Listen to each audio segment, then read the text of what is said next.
તો રાષ્ટ્રપતિ દ્રૌપદી મુર્મુએ અનેક રાજ્યોમાં ગવર્નરની નિમણૂક કરી છે। ગુજરાતના પૂર્વ આઈએએસ ઓફિસર કે કૈલાશનાથનને પોંડિચેરીના એલજી બનાવાયા છે। ગુજરાતના પૂર્વ પ્રભારી ઓપી માથુરને સિક્કિમના રાજ્યપાલ બનાવાયા છે।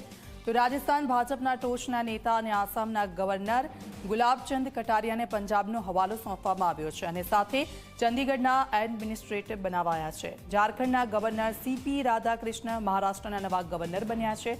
તો સિક્કિમના ગવર્નર લક્ષ્મણ પ્રસાદ આચાર્યની આસામના ગવર્નર તરીકે નિમણૂક કરવામાં આવી છે। સાથે જ તેમને મણિપુરનો વધારાનો હવાલો સોંપાયો છે। તો પૂર્વ કેન્દ્રીય મંત્રી સંતોષ ગંગવારને ઝારખંડનો હવાલો સોંપાયો છે। ગુજરાત અને યુપીના રાજ્યપાલના નામ પર સસ્પેન્સ યથાવત છે।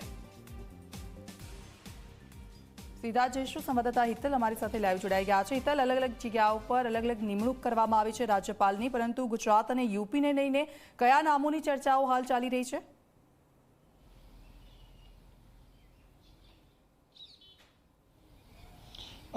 જી દીક્ષિતા, ચોક્કસ એવું કહી શકાય કે આ રાષ્ટ્રપતિ દ્વારા જે નિમણૂક રાજ્યપાલોની કરવામાં આવી છે એમાં મુદત પૂરી થઈ ગઈ છે, છતાં પણ નિમણૂક નથી કરવામાં આવી એવું સીધું ધ્યાન ગુજરાત છે।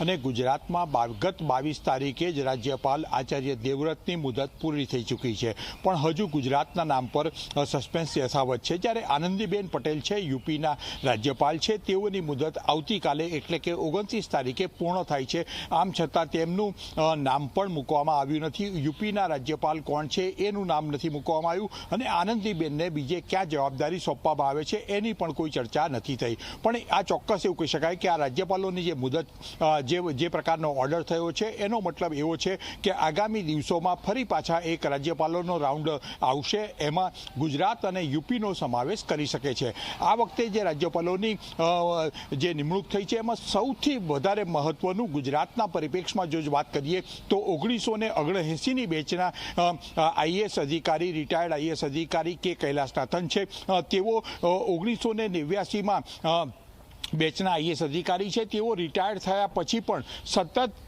રાજ્ય સરકારમાં એક્સટેન્શન ઉપર કામગીરી કરતા હતા અને સીએમઓ કાર્યાલય છે એ પ્રધાનમંત્રી તત્કાલીન મુખ્યમંત્રી હતા ત્યારથી શરૂ કરીને અત્યાર સુધી એવું કહી શકાય કે તેઓ સીએમઓમાં મુખ્ય અગ્ર સચિવ તરીકેની કામગીરી કરતા હતા અને ત્યાર પછી તેમને અહીંથી 1 મહિના પહેલાં જ એવું કહી શકાય કે તેમને 1 મહિના પહેલાં જ તેમની જવાબદારીમાંથી મુક્ત કરવામાં આવ્યા છે। આમ છતાં નર્મદા નિગમથી માંડીને અન્ય જે આશ્રમ રોડનો ગાંધી આશ્રમનો જે પ્રોજેક્ટ છે એમાં પણ એમની જવાબદારીઓ લેવામાં આવી છે, તેમની સેવાઓ લેવામાં આવી છે। એટલે હવે ક્યાંક ને ક્યાંક આ બંને જવાબદારીઓમાંથી તેમને મુક્ત કરવામાં આવશે અને ત્યાર પછી તેઓ પોંડિચેરીના લેફ્ટનન્ટ ગવર્નર તરીકે પોતાની ભૂમિકા ભજવશે। એટલે ક્યાંક ને ક્યાંક જે પ્રકારની નિમણૂકો છે એ નિમણૂકો એવું ચોક્કસ બતાવે છે કે કૈલાશનાથન જેવા વરિષ્ઠ આઈએએસ અધિકારી જેઓ નિવૃત્ત થયા પછી પણ એ ખરે હતા, એમને સેવાઓ ચાલુ રાખી છે। જી બિલકુલ, આભાર, આપની પાસેથી અપડેટ્સ લેતા રહેશો।